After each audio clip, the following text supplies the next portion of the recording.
We're live. I'm gonna get your attention, please, and we're gonna go ahead and turn over to Bert and finish his dessert. That's great. We would like to allow him as much time as we can. The white notebook, you probably already had a chance to look through there.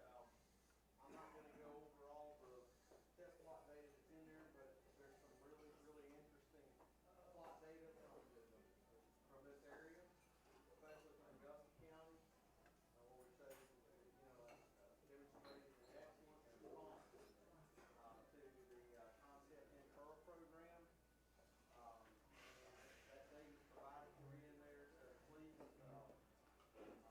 peruse that at your leisure. And I am going to turn it over to Bert and let him get started with his presentation. All right. In case I didn't get to shake your hand, my name is Bert Riggin. I work for Concept Agri-Tek. I'm an agronomist, and I support Dale in this part of the country. My territory runs from Virginia all the way down the East Coast, across the southern tier of the United States, and then back up through California into all the way up to Washington State. So I get to see a lot of different soils, a lot of different crops, a lot of different management practices, and I'll tell you, they're all different. There's no such thing as a silver bullet.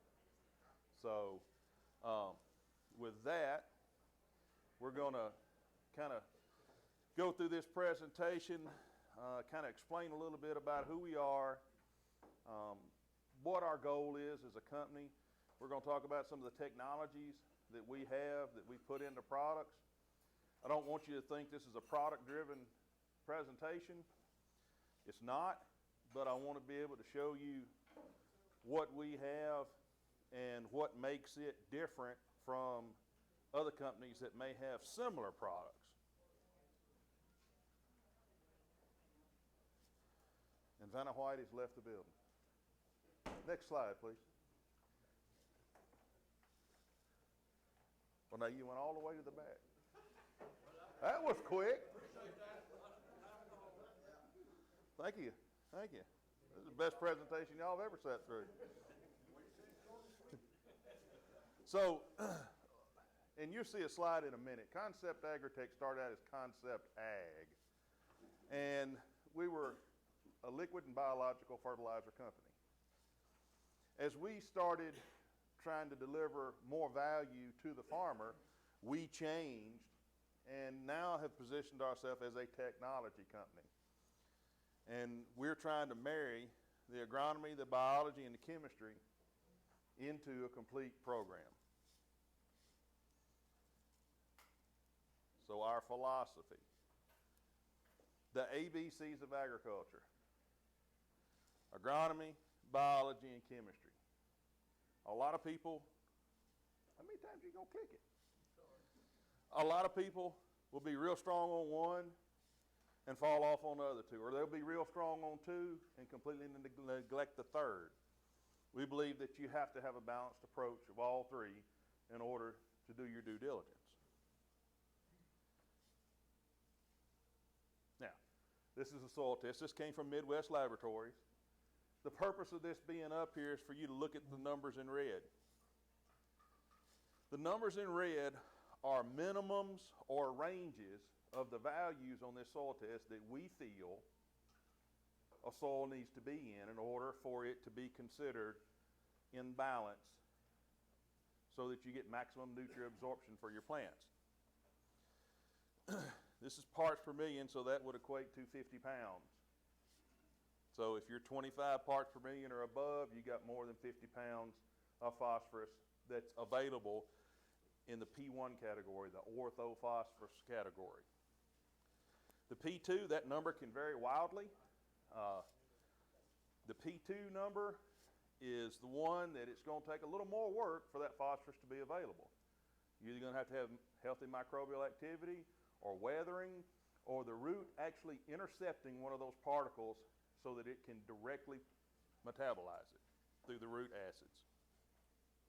Potassium. Me. Do I need to get Nelson over here? Okay. Potassium, 125 parts per million. That equates to 250 pounds.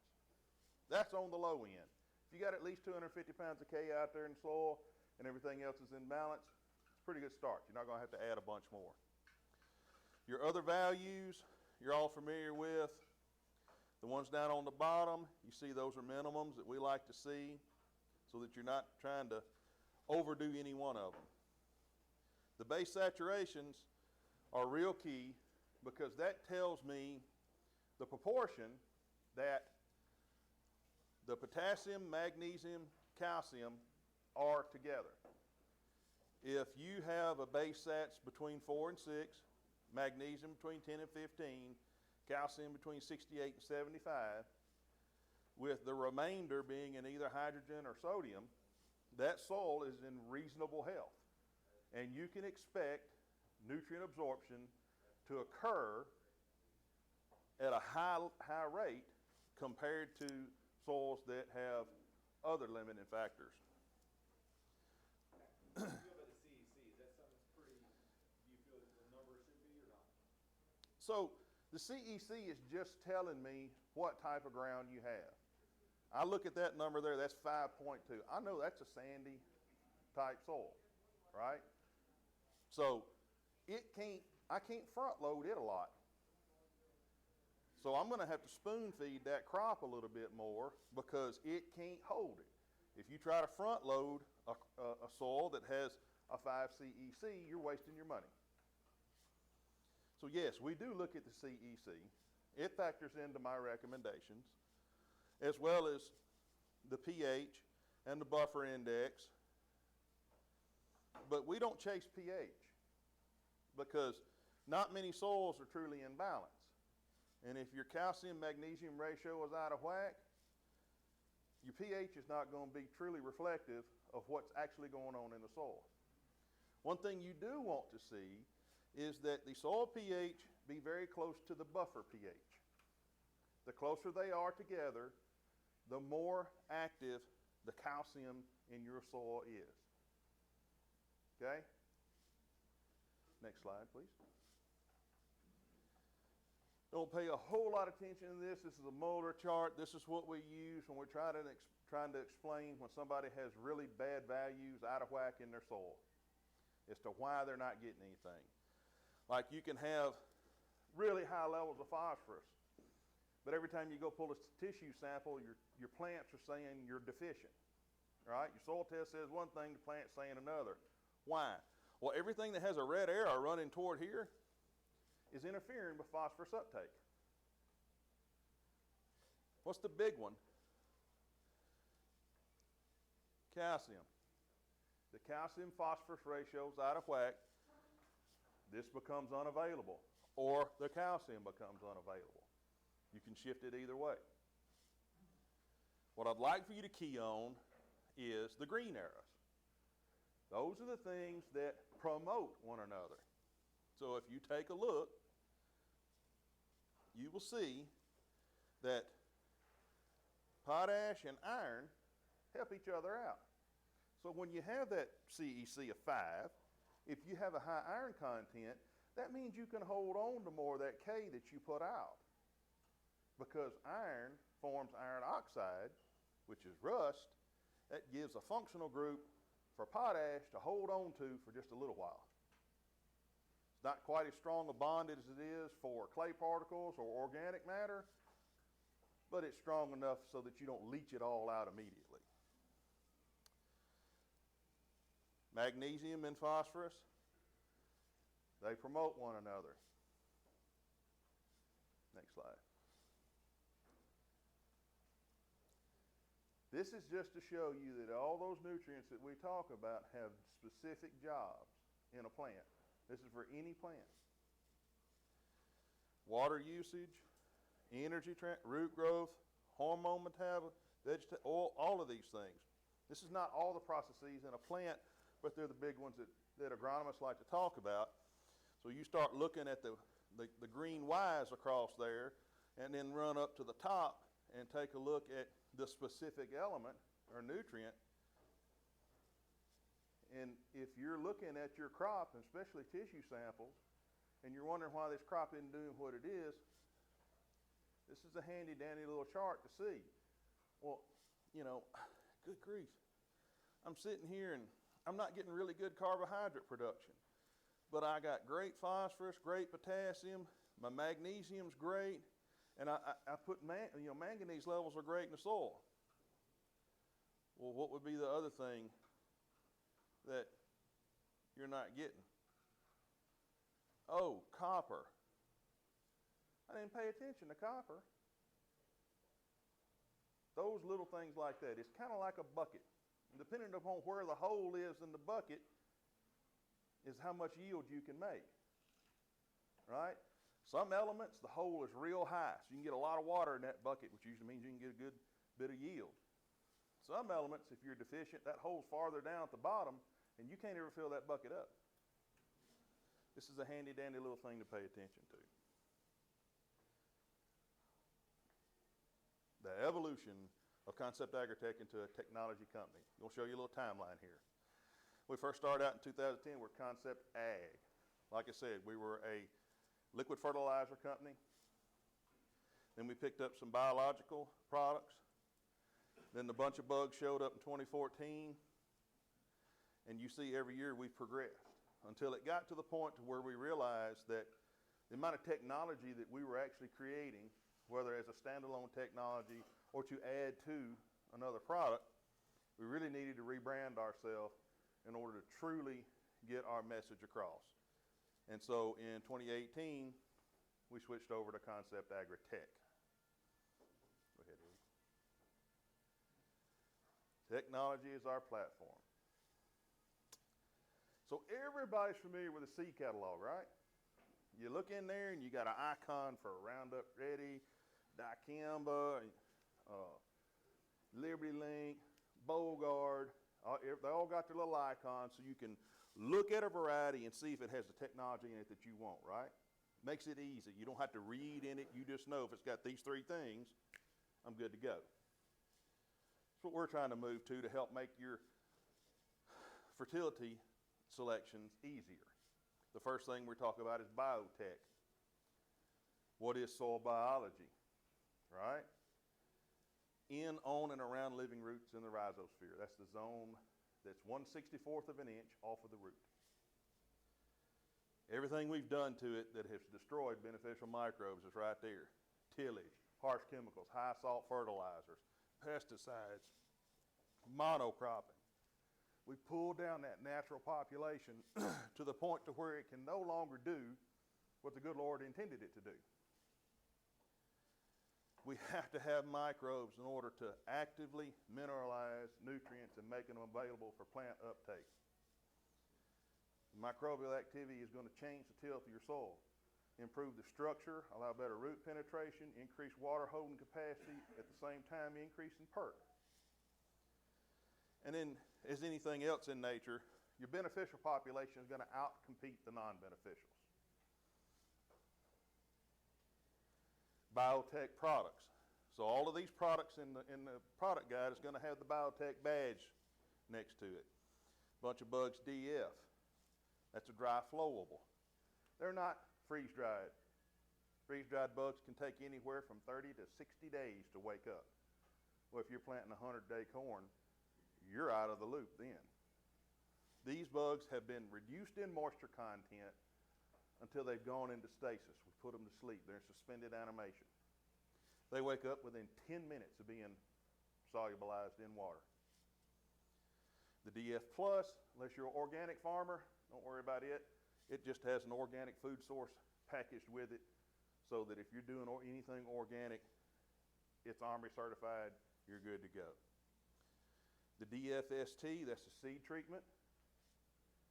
Seed Guard Bio is just the DFST that's been solubilized.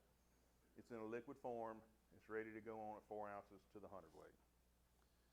BioRite, we come up with that because we've always struggled with getting a customer as many options as possible to get biology back in the field. Seed treatment was the first real big step forward in that. The in-furrow products were easy. But if you don't have an in-furrow kit, if you don't plan on having an in-furrow kit, but you still want biology and you want more biology that you can get on a seed, BioRite was the answer. We were never going to be able to do BioRite until we came up with a dry flowable. BioRice, same concept, except it's formulated for rice. And I know nobody grows rice here. Correct. It never hurts to diversify. And then you have the residue DF, which is residue management, reducing the amount of stover that's in your field, cutting down on disease, and returning nutrients back into your soil. That's a key component. When you pair this biology with that biology, you got a closed loop now. It's just like you going out into the woods. You don't fertilize those turkey woods. You don't irrigate them. It's whatever they get, right? The only way that those woods are ever going to be self-sustaining is because they have a healthy biological ecosystem. Everything that falls from the top gets broken down into smaller and smaller pieces, whether it's through macrobiology like beetles and worms to microbiology. They're converting an organic material into inorganic nutrients. They've converted into a form that the plants can readily take up. So all the leaf litter, all the trash, that's what keeps that forest going. You throw in on top of that any animal waste, now you've got nitrates in the soil, and the whole system prospers with nobody messing with it. Trial we did just to show you the power of biology. This is white dirt. It's called white dirt because it's in a part of the state of Arkansas that they've had in rice for 30 years continuously. It's white from the ash of them burning off the rice stubble. It is hard as a brickbat. Matter of fact, when they planted this trial, they had trouble getting the weight of the planter to put enough down pressure in order to open up a furrow just to put the seed in and then have enough dirt to cover it up. Now, I know everybody's had a piece of ground like that. You know what I'm talking about. What made matters worse was that when they did get it planted, they were literally loading the planter up and they got about 2.5, 3 inch rain right there on top of it. They wrote it off. Said, it's packed, nothing's going to come up. A few weeks later, they were in the neighborhood. They stopped by and said, we're just going to check on the trial. And this is what they saw. The treated on the right planted at 34,000 plants to the acre, same as the treated on the untreated on the left. The only difference was the treated had the biology, the bunch of bugs DF with the BioVate XP.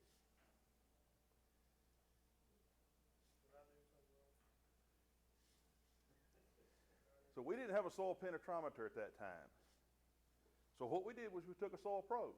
We went into the middle and we got down maybe about 3 inches, as far as we could press it without wanting to bend it. We went over in the drill on the untreated, got maybe 4 inches. Then they stuck it over here in the drill on the treated and it went down to the foot peg. The biology colonized that area. They changed the soil tilth and therefore stimulated root growth, and the roots took advantage of it. And you're going to get to see some really neat root pictures here shortly.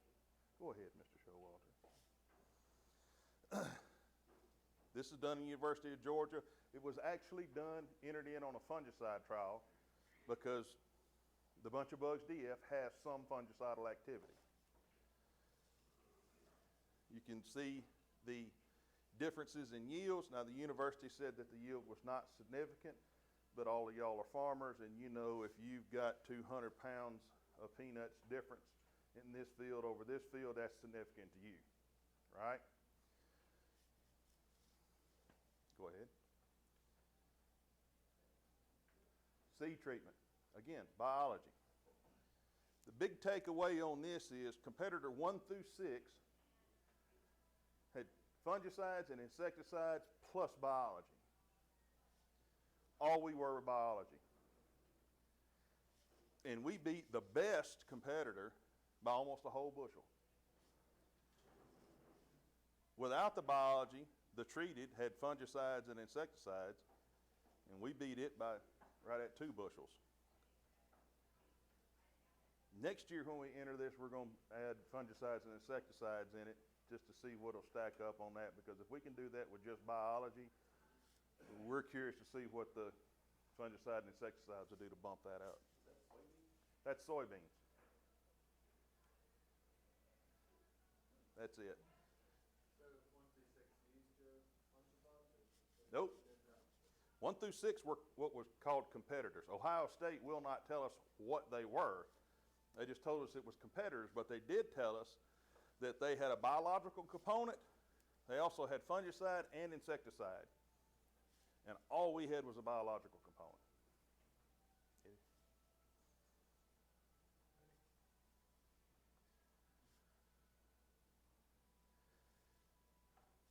We get asked a lot, well, will the seed treatment work with this or work with that? Here recently, Alivo's been a hot topic because a lot of people are looking at over-treating corn. And they just about can't get corn that's not Alivo, that doesn't have Alivo on it.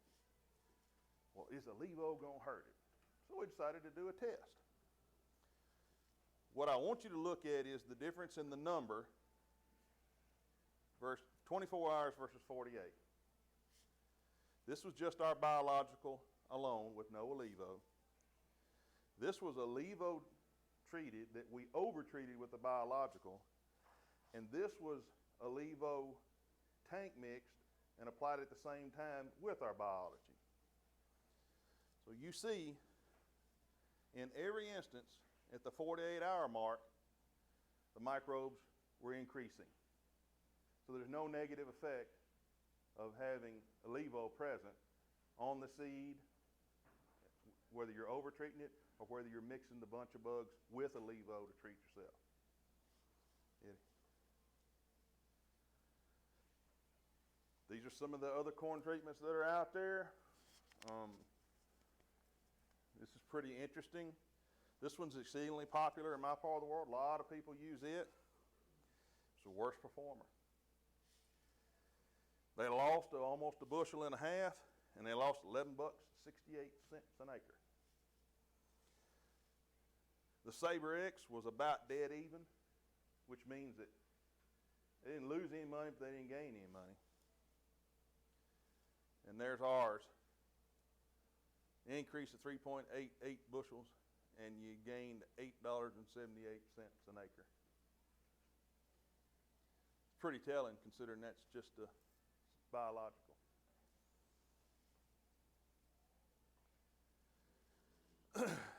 We get asked, well, how soon before I go to the field can I treat?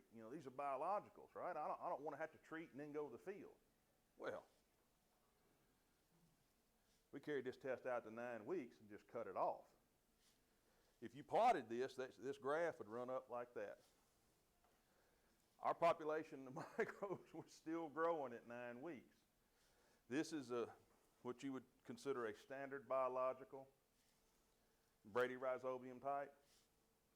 Did great on that first day. At the end of a week, it really tanked and just got worse from there on out. So what this tells us is that if you got your soybeans and you want a bunch of bugs ST put on them, they'll can treat them 9 weeks before you get to the field, and you're not going to lose any of your biology that you paid for. That's a good thing to know. Allows you a lot of flexibility. And you're not waiting on a third party to get you treated seeds so you can go to the field. We talked about the Seed Guard Bio. It's basically just a ready to go, put it in and treat. So this is some Bio-Right. This is the broadcast version of the Bunch of Bugs DF with the food source. So for those of you that don't have or never want to have in-furrow, and you don't have overhead irrigation, you can put this out with your burn down herbicide. This was soybeans. It was put out at the burn down. They planted 5 days later. 5 bushel difference. Pretty good trial. Again, I know nobody grows rice, but What this is showing you is that the consortium of microbes we have work underwater too. We have anaerobes in it. So if you're in a saturated soil like we were in 2018, your biology's not going to die. You're still going to have beneficials helping you out. Notice the root growth and the amount of tillering that took place in the treated versus the untreated. And just that alone was a 9.5 bushel advantage. The residue, corn stalk, the root wad, the last thing in the field to go away. That's also the greatest inoculum load in the field for disease. Because since that's the last thing to break down, that's where all the disease moves into, because it's got moisture, it's sheltered from the winter, and it can sporulate. So when conditions are favorable, you put the steel in the field next year, or a rain event comes, boom, it's blowing inoculum all over the field, and you'll wind up with the diplodia and pythium and all the nasty little things that are soil-borne diseases that can hit you hard in the seedling corn. The residue bugs destroy that stover from the inside out. Takes away the food source and the place that the disease can harbor. And if any of you remember about the disease triangle, you knock one of those legs out and the disease has a hard time proliferating. That's why this is important, not only for disease management, but also because of all the nutrients that are locked up in that stalk. By using residue products, you're getting 60% or more of those returned back to your soil in a form that the plants can use. Eddie? Agri-Tek. This little slide here is going to blow your mind. Those are mung beans. We grew, we clipped the roots off of them, put them in these solutions. On the right is our old biovate. That was the old food source that we had for our microbes. On the left is the new biovate, the Biovate XP with Agri-Tek technology. Those plants stayed in those solutions for the exact same amount of time. You see the roots that started to regrow on the left. You can't hardly see it, but there is a root just starting on the right-hand side to come out of that. You couple that with the biology, and you establish a healthy root system very early in that plant's life, which gives it a tremendous benefit over plants that don't have that. These are two of our products that contain Agri-Tek technology. Talked a little bit about Biovate XP. It's primarily the food source for our microbes, but now that it contains the XP, it's stimulating root development. Soil Revive, we originally created this product to follow behind earth moving equipment, dirt pans. A lot of that goes on in the south. We're flat. We want to put everything on a 1/10 to 1/10.5 of an inch fall so we can furrow irrigate. When those dirt pans go through there, they may take a 3 foot or 4 foot of dirt here on a high spot and dump it in a low spot. Well, that destroyed the soil structure. Now you got a real tight spot over here, real loose spot over there. We took a cue from the earthworm. In order for him to make time moving through the ground, he wants a consistent medium to move through, right? Well, the enzymes in that earthworm's gut are active. They're reactive enzymes. So when he's moving through sand, he's coating those sand particles with that enzyme, and the sand that it comes out on his rear end now wants to stick together and hold up a little bit better. Because if he didn't do it, the tunnel he just went through would collapse in on itself, and he'd have just as much trouble trying to go through that as he did the first time. You got a heavy clay, those clay particles don't want to move. So the enzyme allows those clay particles now to slide. So he's made that clay soil less tight. We put that thought into Soil Revive in order for you to put it out across your field. You don't have to go behind dirt buckets. If you've got a field that's been in pasture for the last 25 years and you want to decide you want to grow corn in it, you know you're going to have a hard pan anywhere from 4 to 6 inches below that because of the cows tromping on it all them years. Soil Revive is the easy way to get that broke up. If you have ground that you know is going to crust over every year, if you get a rain behind planting, you can take Soil Revive and at 4 ounces to the acre, either put it out in furrow or band it across the top of that row and eliminate your crusting issues. We've basically eliminated a whole lot of replants by people using this product in those challenge soils where they know that ground is tight, it's going to lock up if you get a hard packing rain after planting. We got sweet potato growers that will put it out right before they dig. Makes the potatoes come out of the ground easier, they don't get scuffed up, and therefore they don't get dinged on grade. It's a very versatile product. How would that work? Like, let's say you got a spot that's ponding water or something. Will that soil the molecules and make it so where it? So Soil Revive will help loosen up that ground and increase your perk. I was got a spot in a pasture field. Yeah. It's all trampled in by cattle. I just wondered if that would be something good to put in there. It will help quite a bit. Like I said, we have a lot of guys that run cows that, you know, they've hit a dead end or a brick wall on their pasture. It's just not, they're not getting as many cuttings off of it, or the grazing pressure is so tough on it that they have problems with regrowth. And it's because that ground's gotten so tight. You know, everybody talks about cover crops. Oh, you got active roots growing out there. That ground ought to be nice. Well, I mean, cows mash things in the ground. You know, the Soil Revive is a really good, fairly inexpensive product to put out there to start rehabbing that soil. Plus. What is plus? Well, it is a biological component that allows liquid fertilizer to be taken up by the plant in a much more efficient manner. Go ahead. Our two in-furrow options are Total Phos Plus and Starter 2020 Plus. The Total Phos Plus is a 50-50 blend of poly and ortho phosphorus. The O2020 is 100% ortho. This is the Total Phos Plus. Everything in this field was exactly the same except the 2 gallons of starter fertilizer that went down were Total Phos Plus here and just regular Total Phos over there. You can see the difference in roots. You can see the difference in the girth of the stalk. Agri-Tek. Boy, depending on what part of the country you were in last year, your stress was way different than anybody else's. People over here burnt up. People in my part of the world drowned out. Agri-Tek is stress mitigation technology, and it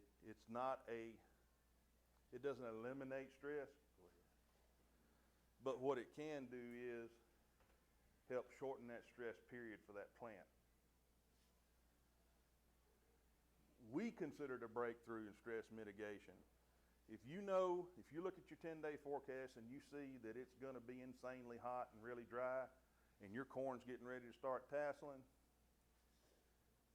be a good time to get out there before that stress hits and give it some Agri-Tek, a product that has Agri-Tek in it, to hopefully keep that plant healthy and flush long enough that it can come out the other side of that stress with little or no negative impact.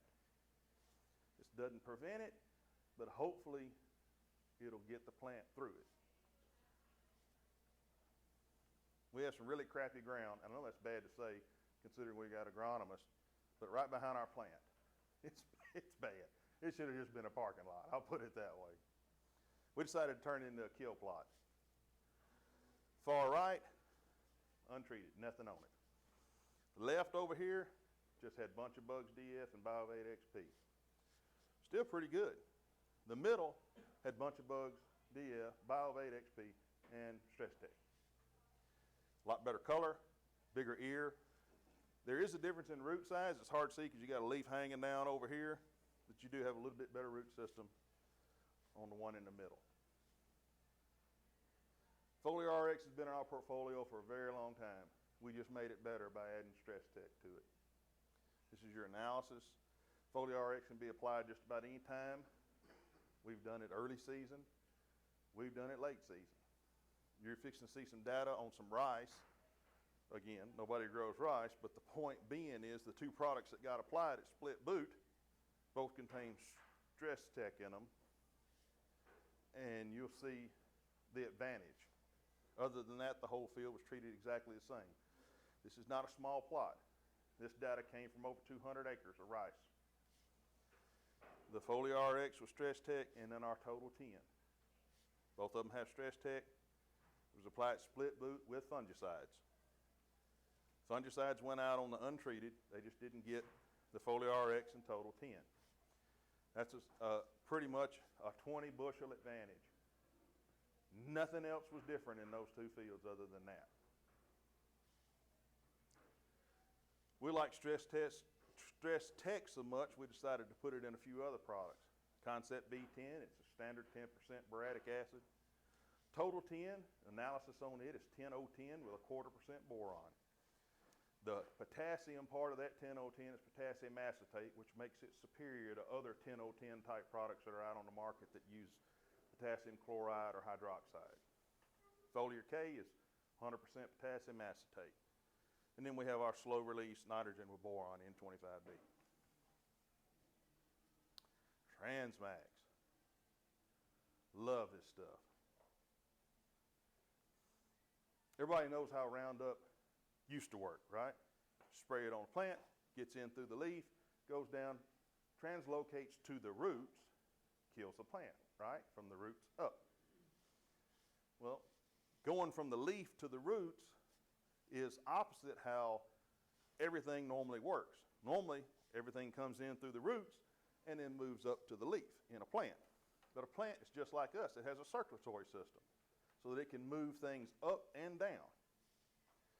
Transmax gets the nutrients in through the leaf and into the circulatory system of that plant. So it can racetrack up and down the circulatory system of that plant and be available for when the plant has a need. The majority of all the other foliars without Transmax technology, you spray it on the leaf. If it does get into the leaf, it rarely moves beyond that point.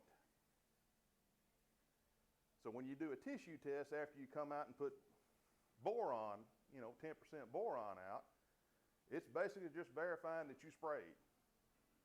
On a dry land field, the next time you get a shower and you have a new growth event and you sample those new leaves, those boron values are going to be lower because it didn't move. Go ahead. Again, here's the circulatory system of the plant. Getting it in that means that when the plant has a need, it can take that nutrition and slide it wherever it wants. Not going to get into this. This is just kind of some ROIs with some of our Transmax products. If you're in the back, it's kind of hard to see anyway, so let's roll through that. So here are our Transmax products. Calbor Nutri-Tech, Foliar 2020 Transcal, Transzen, and Brix-Tech. Go ahead, Ed. I'll get to it. Don't get ahead. All right. Those of you that used Calbor last year, you'll notice that, dang, you can't help it. Got it in his head. All right. Those of you that used Calbor last year, you notice that the analysis is different. We changed the analysis for two reasons. One, we had too many complaints about keeping it from settling because it had a whole lot of calcium in it. And if we shipped it to you in a tote, well, there's no real good way you can pick up and agitate a tote, right? So we stepped back, reevaluated, changed the Transmax technology. So even now, even though it's still got 3% boron, but we lowered the calcium to 10%. But our tests have proven now that with the new Transmax technology we put in there, we're actually getting better or more calcium into that plant because of that new Transmax technology. Calcium and boron are critical. Critical. This calcium forget about anything showing up on a soil test. For the plant to take up calcium by the roots, it has to be soluble, which means that it has to be present in the soil solution around that root zone. Your soil test values aren't giving you a good indication of how much calcium that plant can actually take up out of your field. You can get calcium in that plant now through a foliar application. Cell wall integrity, hold more water. Plant can hold more water, it's more resistant to heat stress, means it runs cooler. You hit a dry spell on corn, if you can keep that internal temperature of that corn below 95 degrees, you eliminate pollen sterility. Doesn't matter how hot it is outside, as long as that corn plant's running cool. Boron and calcium work together real well. Boron in corn plays two roles. Number one, early, it's for pollen and silk development, right? So you want to put it out pre-tassel. At brown silk, you want to try to hit it again because now you're going in a grain field. And if nitrogen had a girlfriend, it'd be boron. It's going to follow boron around wherever it goes. And boron present in grain field means that all those little blisters that you got on that little cob that you pulled out and counted, man, I'm set up to be 400 bushel an acre, right? Because all the rounds and longs, well, we all know that that doesn't really happen all that much, but at least you can fill out all those little blisters and you don't wind up with that much of your cob that never got filled out. Go ahead. Agri-Tek. If you used it last year, it was called Micro 8. Again, real thick product, had a lot of complaints about mixing. We reformulated it. Basically, we took out the magnesium. That was what was giving us the issues. We changed the Transmax technology and jiggered with the analysis a little bit. It's a very good product. You're going to see some information right here that's going to prove to you that I'm not just blowing smoke. Soybeans, untreated check, Agri-Tek at V3 with Cowboard R3. Almost 83 bushels. One over there at the end was the seed treatment, and then Agri-Tek at V3. That was it. Almost 80 bushels. It's hard to see that kind of difference with that little being done. Both of those went out at a pint per acre. The Cowboard did, and then the Agri-Tek did. That just shows you the power of the Transmax technology and its efficiency with which it gets those nutrients in that plant. Foliar 2020, we were playing with it last year. We launched it this year, full bore. Phosphorus has been exceedingly hard to try to get into a plant late season because either we're putting it out in a liquid form or dry form, and we run out of time for it to get broken down and that plant take it up. Now you can come in and you can add phosphorus late in the season. If you're trying to push yield on soybeans in particular, late season they need a lot of phosphorus. We tend to forget about that. They also need a lot of potassium. A lot of our products you can fudge a little bit on your rate.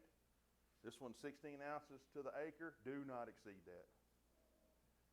Between the phosphorus and the Transmax technology, you start pushing past 16 ounces per acre on this, you're going to have some phytotoxicity issues. And I don't want to get a call saying you burnt my beans up. So please adhere to the rate on this one. I know y'all probably don't grow a lot of cotton, but this is to show you what can happen. You got untreated over there. You got 2 gallons of foliar K here put out 1 gallon at a time on 2 different applications. One at 8 nodes above white flower and one at 5 nodes above white flower. The Foliar 2020 went out at a pint per acre, same timing, 8 nodes above white flower and 5 nodes above white flower. 50 pounds there, almost 200 pounds more than untreated. It's potent. Eddie?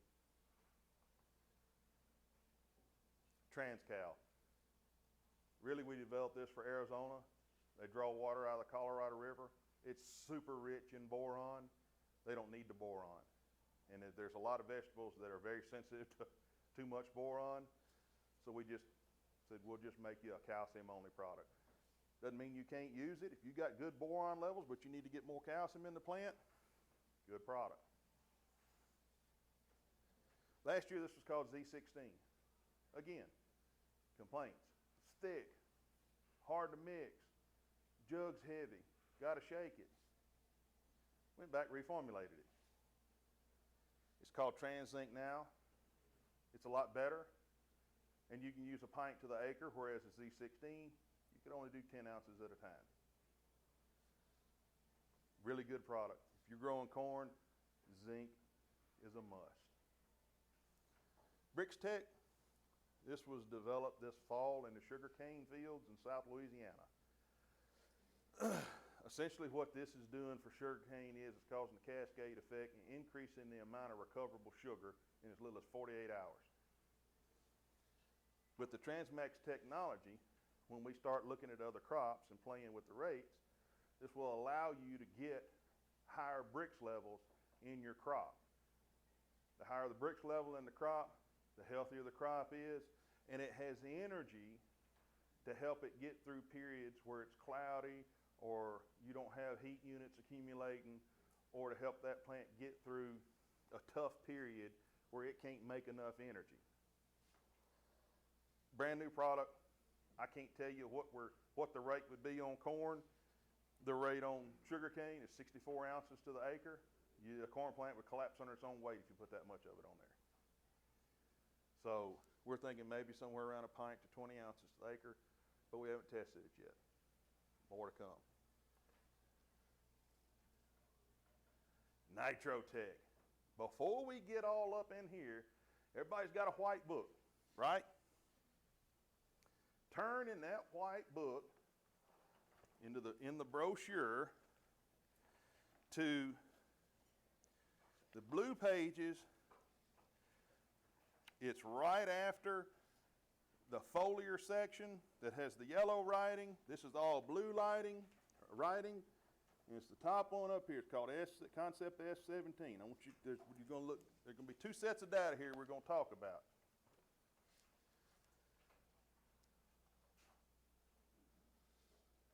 What is Agri-Tek? Everybody's familiar with Agri-Tek, right? You get your nitrogen treated with it, and they say that it's keeps it from volatilizing off. You get to hold on to more of it. How does it work? Anybody know? Seriously, anybody know? It's in the formaldehyde family. What Agri-Tek is doing is destroying microbial activity around that nitrogen. Because one of the ways that nitrogen gets released is through microbial activity, right? Well, if you're killing off all the bugs that are going to release it, it'll sit there until it gets enough water to melt and get into the soil. Well, if you go back to biotech and you spend this money on a bunch of bugs or the ST, why in the world would you want to kill it? That's kind of defeating the purpose, right? So we thought, what in the world can we do to help stabilize nitrogen and not hurt the bugs? Agri-Tek. It's a carbon technology. We're encapsulating the nitrogen and the sulfur in a carbon lattice. Carbon's a big buzzword, right? Whether you're sequestering carbon or we're trying to increase the amount of carbon in the soil because carbon's good for plants. Well, the majority of all the carbon that plants take comes from them sucking in CO2. They strip off the carbon and release oxygen, right? But they still need to take it up through the roots because they can't get enough out of the air. So if you take the nitrogen and the sulfur and you wrap it in a carbon lattice, now all of a sudden that plant can pull it in easily. It's safened. It's stabilized because of the sulfur. And it sits there until the plant has a need for it. So you actually get more nitrogen into that plant this way than you do with any other stabilization, simply because the carbon lattice as allowing more of it to come in. Next slide.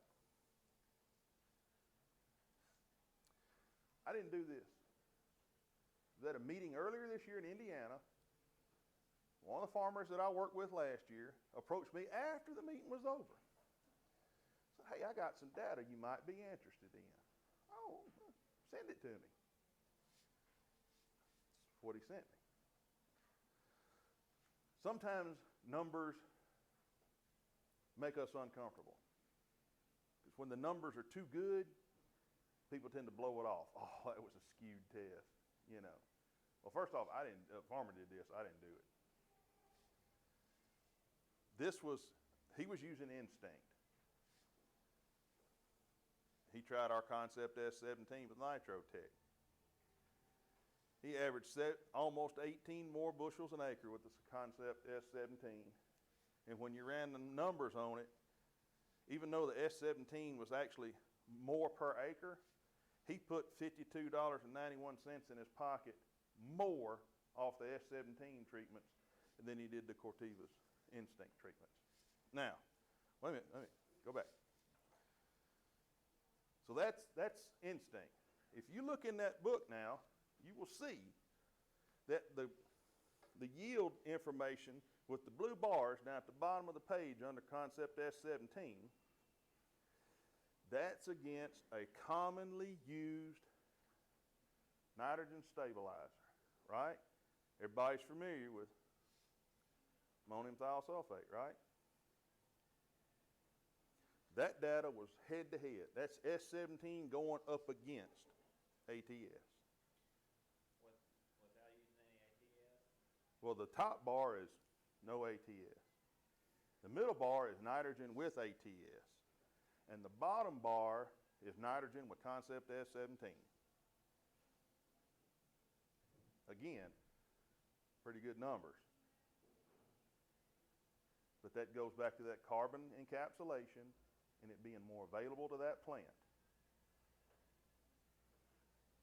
S17 is probably one of the better breakthroughs we've gotten as far as nitrogen utilization in high nitrogen demand crops. Go ahead, Diddy. Additional products, we sometimes say that these don't have any technology in them. Well, 2 out of 3 ain't bad, so Meatloaf says. Concept K13 now has stress tech in it. K13 is, if you're side dressing nitrogen, it can go at a 1-to-1 ratio with nitrogen to get potassium out there, and it can be paired up with S17. Fulvic Force is a great adjuvant. So instead of you buying crop oils and stickers and surfactants and all that, Fulvic Force is the better way to go. It's cheaper, and you're getting the benefit of having more of your fungicide taken into that plant, so your fungicide works better. If you're mixing it with a herbicide, your weed species take in more of the herbicide, so you get a better kill. But the plant, your target, your crop, takes in the Fulvic Force, and it actually has some health benefits. It won't prevent any burn if you're a little hot, but what it will do is allow that plant to come out of that burn a little bit quicker.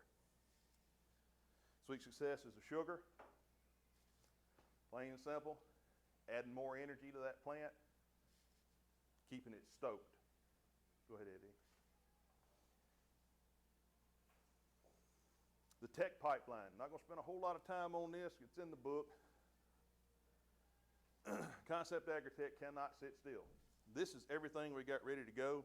It's already out. It's in the pipeline. 2 things to concentrate over here. Field test this year, a biofungicide and a bionematicide. We also have an algicide and a miticide. The very far one over there, we haven't even gotten out of laboratory testing. The big one to look at there is the bio-lime. That will actually be a consortium of microbes that you can spray out over your field, whose only job will be to create calcium carbonate. They will be creating microbial lime, which will interact with your soil on a microscopic level. We stole that idea from some guys in England who come up with self-repairing concrete. They were mixing these bugs in concrete, and they were cracking that concrete and applying water to it, and it kicked the bugs off, and they filled in the crack with pure calcium carbonate. Now, a lot of testing's got to be done. I don't want to give you the wrong rate and you spray it on your field and turn it into a parking lot. But the idea that we can now adjust pH in a field through microbial activity, to me, that's going to be a big game changer. If we can make that work, and there's nothing that says that we can't, but if we can make that work, you guys in this part of the world won't be resigned to always and forever using dolomitic lime in areas where you're having magnesium problems. And, you know, it's expensive to get high-cal lime trucked in from coastal areas.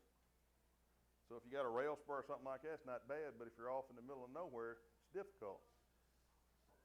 We could send you enough lime through UPS in microbial form to do your whole farm. To me, that's pretty exciting. Go ahead. The biofungicide. You recognize some of the names in there. The percentages there are plants that survived after application. So it was purposely infested with various fungi. The fungicides were applied, and then they counted the number of plants that survived. We had the highest survivability.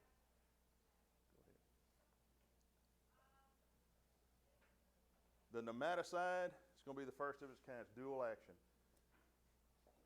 You're actually going to have some microbes in there that actively attack nematodes and start reducing the population there. The other mode of action is the beak that the nematode uses to pierce the root. We're going to take the chitin out of it, make it to where he can't penetrate that root. Well, if he can't feed, he doesn't live very long, and they die. This is going to be a good deal because it can go down in furrow, it can be side dressed, or it can be broadcast over the top of the plant and not hurt your crop. And the price point is going to be at a place to where if you need to come back, if you got a real bad hot spot on nematodes, if you need to come back later in the season and top it off, it's not going to break you. Whereas something like Telon 2 or some of these Vapam, some of these other nematicides, you only do them one time because you can't afford to do it twice.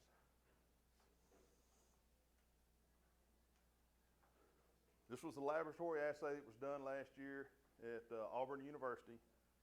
The lady that did it is the premier nematologist in the United States. The big thing we were looking at is what rate. Well, you can see in both of them that quart per acre thing's kind of playing out. Doesn't get a whole lot better above a quart, which is good news. Everybody can apply a quart. So soybean cyst nematodes are very hard to kill. I mean, it's a little cyst. It's totally encapsulated, and it's designed to be in the soil for a long time. 65% control. Root knot nematodes, we really put the hurt on them. 95% of those died at the quart per acre rate. These are moving into field trials this year, not only at the University of Georgia, but also at North Carolina. They've got a new nematode that's attacking the sweet potatoes there. The guaro, or some starts with a G, but they're really bad. They're really virulent and doesn't seem like they've got any control. So they're real interested to see what this is going to do against that new pest, because it's about to shut down the sweet potato industry in North Carolina. Thank you. Any questions? Yes, sir. So the seed treatment, a bunch of bugs on the soybean, Yes, sir. is that equivalent to your dry control, or No, sir. you're You're- getting more out of the dry control? You're always going to get more. So if you look at it on a line, the seed treatment is going to give you the least amount of biology because there's only so much going to stick on a seed, right? But that seed treatment is going to help get that seed started very well. It's going to be, the microbe population will increase with the size of the roots. They're going to help stimulate roots. So it's a good thing. It's going to, give you better vigor and better germination. We've seen that over time. The broadcast application is better, but now you're getting microbes across the whole field. But if there's not any active roots, then they're going to fall off. So all your middles now, you've got microbes out there that aren't doing a whole lot. The Infura is the most targeted, and it's the highest concentration. And that's always the best. But at the end of the day, biology pays. I hope that you can see that from what I presented.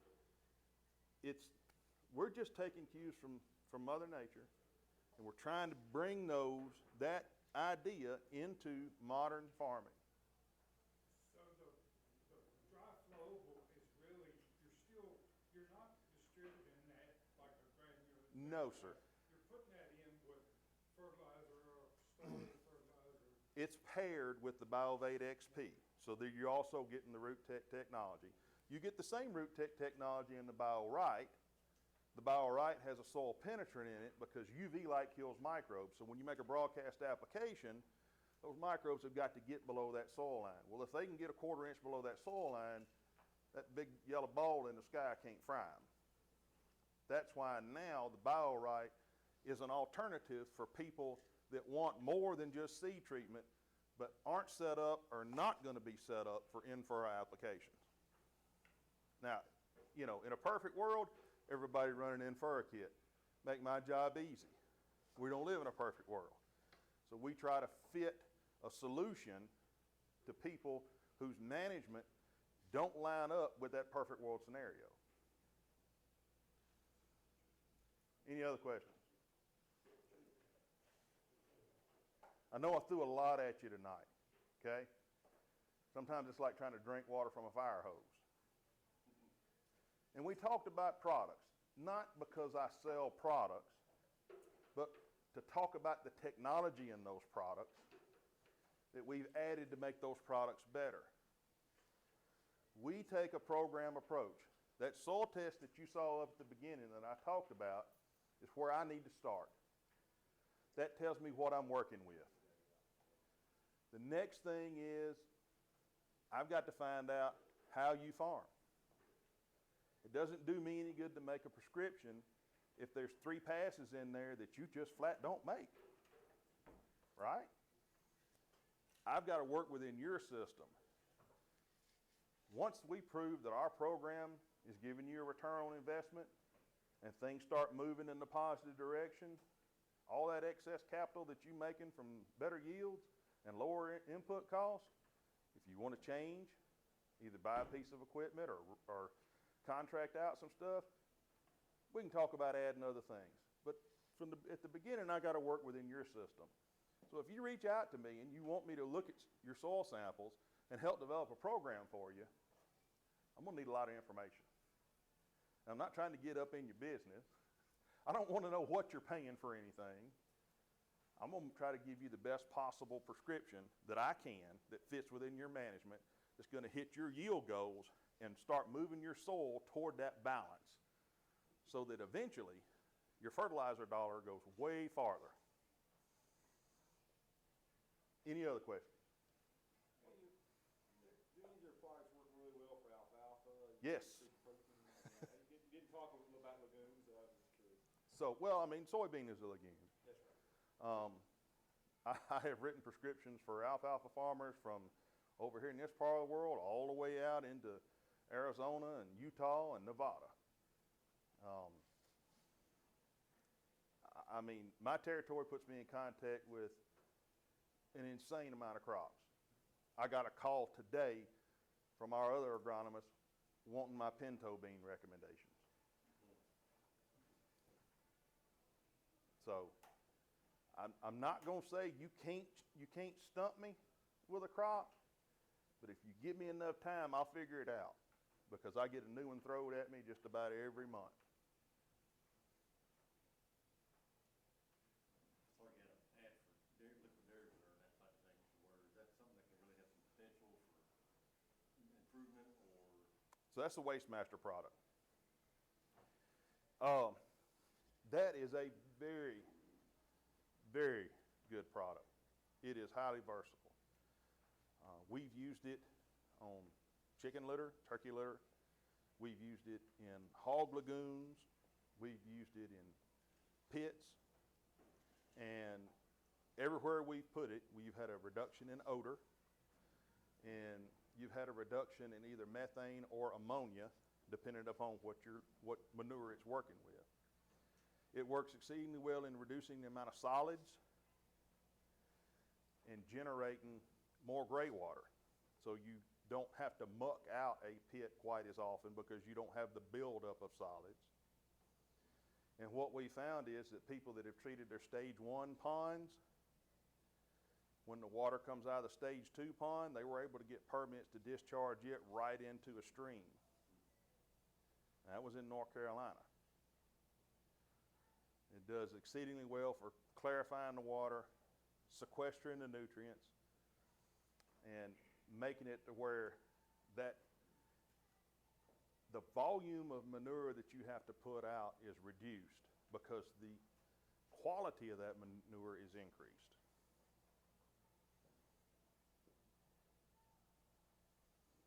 It basically turns, so if you take a look at that analysis, what it's doing is instead of you having a 2-year fertilizer, you're getting over 80% of it available and ready to use that first year. Yes, sir. Agri-Tek is the new Micro 8. Yes, sir. We cleaned it up. Compatible with herbicide programs and. Yes, sir. That V3 application that you saw on those soybeans, that went out with the post-herbicide application. So it went out with Roundup over the top of those Roundup-ready soybeans. Yes, sir. I applied that Micro 8 at about the canopy, and John Hunter had verified soybean It's good stuff. for the state of Virginia. Do what? Wasn't that the first in the state? Mm-hmm. Yeah. Your neighbor to the south, North Carolina, our poster child is Jamie Allen. You know, on his dryland soybeans this year, he got 99.1 bushels on his mid-season soybeans. When he was cutting his full-season soybeans, the yield monitor didn't go below 113. He was calling the county agent just to have him come out, man, you got to get out here. I'll win it. I'll win it. I'll win it. I'll win it. And it started raining because the hurricane was showing up. He didn't get that entry. He had 4 foot of water running through his cornfields this year. Okay? He still averaged 262 bushels of corn an acre. And he swears, based on the ears that he found, that he had over 300 bushels out there in that field. He says 40 bushels smooth floated away. And that was with the Micro 8 Now, Jamie uses a lot. Jamie has a very intensive program, but he does it across the whole farm. He doesn't do a competition block. It's every acre is treated the same. He has a custom program for his beans, has a custom program for his corn, and we push it because that's what he wants to do. The number 2 guy in the state, 3B Farms, Justin Boyd, they farm over 10,000 acres. He had 3,500 acres of soybeans last year. They don't have time to do competition blocks. So every acre of soybeans are treated exactly the same.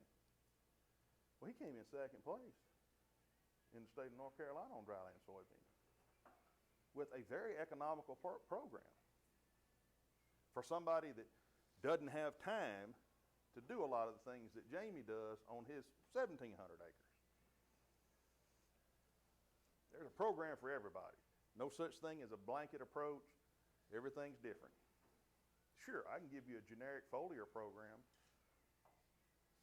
I can throw in some biology, and it'll help. to really move that needle, you want a program built from the ground up. That's the soil samples, conference, what you want, all of those things. But I can give you a generic program if that's what you want. If you're dealing with a lot of acres, or you just don't have the ability to change a lot because you got a bunch of fields spread out over 3 counties and you're constantly moving, a lot of road time, you want everything to be easy. We can work with that. That's what they pay me to do. Any other questions? How many more times are you spraying your fields? It varies. We got some guys that only get in the field twice a year. Once with their post-herbicide application and once with a fungicide application. And then we got guys that are going through the field every 10 days. So from each end of the spectrum. And Bert, 30 years ago, that was the thought behind foliar in furrow, is that every 2 weeks you're going to have to be at their feet. But the thing that Trey said at Chatham last year got my attention. Putting the fertilizer with the biolizer, putting it in the furrow, and your results show that the tissue samples keep showing that over the growing season, just like that chart you showed, the nutrient concentration is keeping up, which means the plant is getting it from the soil Yes, sir. and carrying through the growing season. And it's all because you have beneficial microbes there. And as long as you have active roots growing in that ground, those microbes are going to be there. You know, everybody knows Brady rhizobium. You know, if you've ever inoculated soybean, it's great. We got some Brady in our bunch of bugs DF. But here's the thing about Brady. They don't hang around long. They're kind of fragile. They're there early season when everybody thinks that you need them to help stimulate nodulization, but they peter out. We've got dozens of nitrogen-fixing bacteria that are far more hardy than Brady and are there working all season long. When you consider that 80 bushel soybeans require roughly 300 pounds of nitrogen, right? Who fertilizes soybeans? Who throws nitrogen out on soybeans? Did you? A little bit when I killed it down. At the end, No, R5. right when I planted, Oh, I bumped down just a little bit, like you were gambling. put more on down to 10%. Woo, you're really gambling. It cooked it a little bit, but it Yeah. got out of it. Yeah, woo.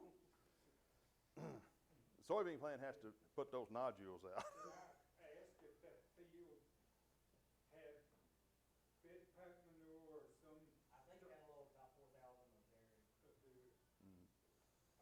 Where I see the best soybean yield in the valley, I start asking questions, and 10 ton of bed pack got put on at least a year before. Or You- within a year before. And you got to realize you got a microbial load in that manure. And they're converting that nitrogen into the nitrate form, which is what they're going to need early season. Only later in season are they going to need ammoniacal.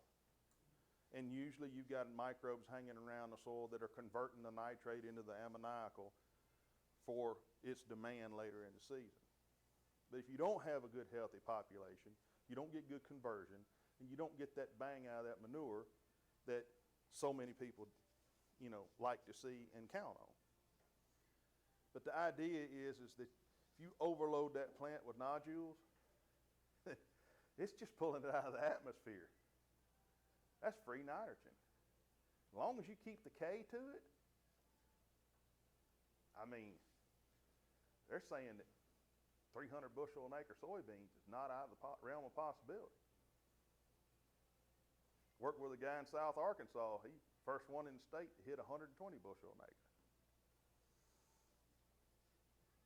It can be done. S17. Yep. It's, I think last year I remember you saying, so, I mean, the best bang for your buck is like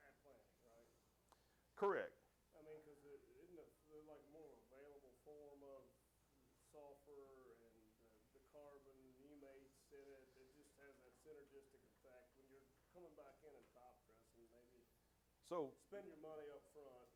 yeah, if you're gonna side dress with nitrogen, you know, obviously you're not gonna put that much nitrogen down in furrow. And I don't recommend putting nitrogen in it with S17 in furrow because that's Like hot. 2x2. But on a 2x2 or an off-bar, what they call off-bar application, that's great. If you're gonna come back with a Y drop or something later season, you can do it again. Typically, you're looking, if you're putting out 30 gallons of nitrogen, you want 3 gallons of S17 to go along with it. We don't recommend going below 1 gallon. So if you're just coming back with, you know, 10 gallons of 32%, 1 gallon of S17. You're putting down like 50 pounds, 2x2, though, when you're planting, how much S17 do you put down with it? Well, 50 pounds, I mean, you know, Be about 16 gallons. yeah. So I'd put down a gallon and a half. It's not always a 1 to 10 ratio because we do have people that put out more than 30 gallons of 32%. But you start getting more than 3 gallons of S17 in there and things can get hot because it does have 17% sulfur in it. And you're getting about 1.5 to 1.7 pounds of sulfur for every gallon you're throwing out there. I don't want to burn anything. As an agronomist, I kind of err on the side of conservatism in that aspect of it. The plots that are in the notebook that we did had 2 gallons of S17 going in a band with about 44 units of nitrogen. I guess it was 14 gallons or about. Yeah, I think it's, yeah. Mm-hmm. 14 gallons. Counting the N and the S17, you come up with a total of 44. And so it wasn't, you know, that wasn't too hot. No, it was put on, and it was banded on It was top banded. of the side of the road. Mm-hmm. Oh, banded on top of it? Banded on top. Yeah. Yeah, that sounds perfect. Any other questions? Okay, and so is your product better in the furrow, or, you know, can you band on top? I mean, is there a noticeable difference at all, or? So I mean, it just depends on what you're going for. You know, we've got people that prefer to band on top because they don't like in furrow, or their in furrow kit allows very, you know, ultra low volume, so they're really only looking at putting out a fungicide or an insecticide. It's one of those things. You let me know, and I'll pick the products and the rates that are going to give you what you want based on how you're going to apply it. You know, biology, obviously, we would love to see it in furrow every time, but Not everybody not everybody will will do it. do it. And there's a few people in there who've gone away from it because it costs so darn much to keep that equipment, you know, with nitrogen especially, you know, it's expensive. I completely understand. That's what I'm saying. You know, the more information you give me, the better prescription I can give you. The one reason we elected to put the nitrogen banded behind and beside the closing unit is keep the nitrogen off the plant. You know, and that is, and I've talked to some of my better contacts and but old guys that have done a lot of experimenting over the years. And one of them, Kevin Matthews, farm manager, you know, I've known him for 20 years.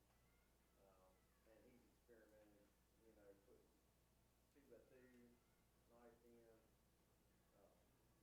put on top. He said, you know, you just can't see the difference, really. You know, and so I'm like, well, why are we putting another, in a lot of places where we farm, here in Western Virginia, you know, I mean, takes more down pressure, you're wearing out another set of blades, I mean, everything, you know, putting that stuff on top is pretty easy. And, so, since I won't sell you the product, I won't make it easy, right? So, All systems have pros and cons. In-furrow is not perfect. In-furrow is a big term. If your in-furrow system is dribbling fertilizer over the top of that seed, that's a recipe for disaster. Because if you're planting in marginal soil moisture and you're dribbling fertilizer over the top of that seed, guess what? All it's going to do is suck up fertilizer to germinate. That's when you kill germ. If you're going to do in-furrow, all that fertilizer needs to go below the seed, let the seed grow to it. That way, if you're planting in marginal soil moisture and things dry up, the seed is not sitting in or coated with salt, because all fertilizer is salt. If you're going to run an in-furrow kit, make sure that it delivers it in the bottom of that furrow, because that seed's going to come down and stop here, and the fertilizer's right here, and the seed will grow to the fertilizer, and you won't get that burn. So no system's perfect. Everything's got its pros and cons. We're just trying to mitigate problems. We do have some price sheets on planter kits provided by Precision Dealers in Franklin County, where I live. You know, it's a little more basic system than what some of the ones that are what we call high-tech with GPS rate controls and all like that. So it's a little lower cost to get started. And so we have that information available for anybody that's interested in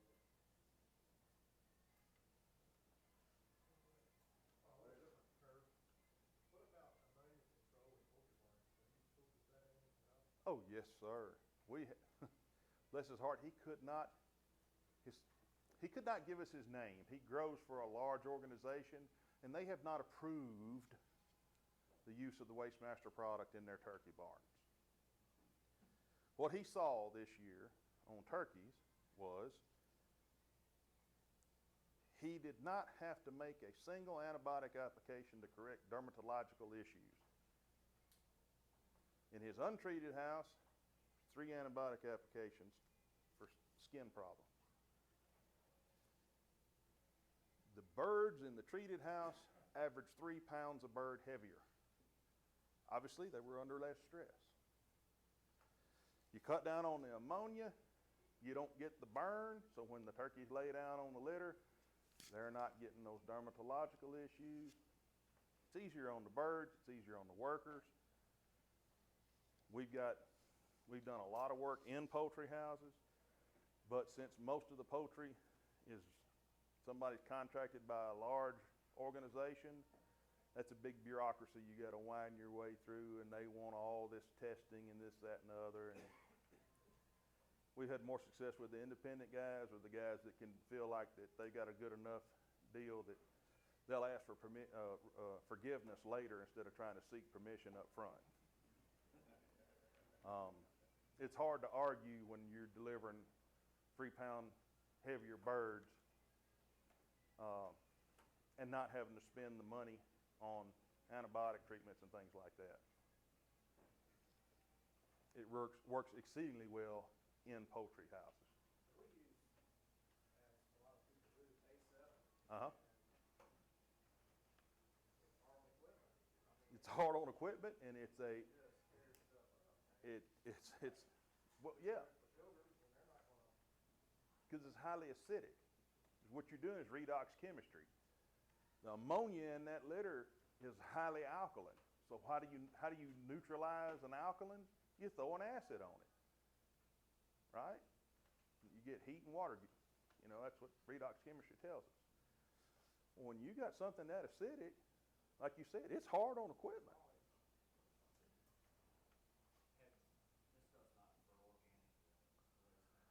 So we are working on a version that is OMRI certified. It's working its way through that bureaucracy. Those people don't get in a hurry about nothing.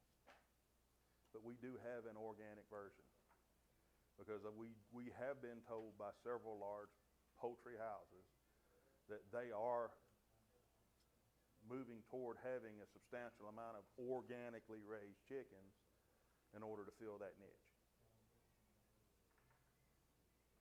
What form does that stuff come in? Is it liquid, is it So granular? it's a dry flowable now. Alright. So we can ship you enough for the entire season, every house you got, UPS, and then you solubilize it and can spray it out on the litter. And then whatever you don't need, as long as you keep it in the office, it'll keep. Any microbes that come in liquid form, the clock's ticking. You let them sit there a year and don't use them, you've lost a whole lot of value because there's so many of them that have just died. Won't happen that way in the dry flowable. It's got over a 2-year shelf life. Yes, sir. Do you guys have any tests planned locally this summer in corn around here? Yeah, I mean, we had 2 tests last year, and no hit there. One here on Rockingham and one in Justice, so, we're planning on doing, similar tests again this year.